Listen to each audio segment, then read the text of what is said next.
பிரியமானவர்களே, கர்த்தருடைய நாமத்தினாலே நீங்கள் அனைவரும் நன்றாக இருப்பீர்கள் என்று நம்புகிறேன். உங்களுக்காக தினசரி ஜெபித்து வருகிறோம்.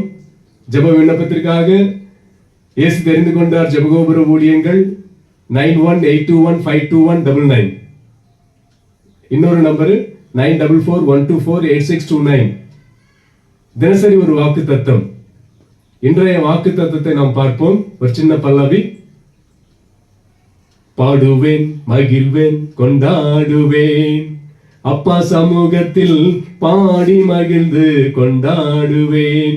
பாடுவோம், மகிழ்வோம், கொண்டாடுவோம், அப்பா சமூகத்தில் பாடி மகிழ்ந்து கொண்டாடுவோம். பிரியமானவர்கள், காது உள்ளவர்கள் செவி உள்ளவர்கள் கேட்பார்கள் என்று பரிசுத்த ஆவியானவர் சொல்லியிருக்கிறார். அந்த புஸ்தகம் உபாகமம் 1 அதிகாரம் 11வது வசனத்திலே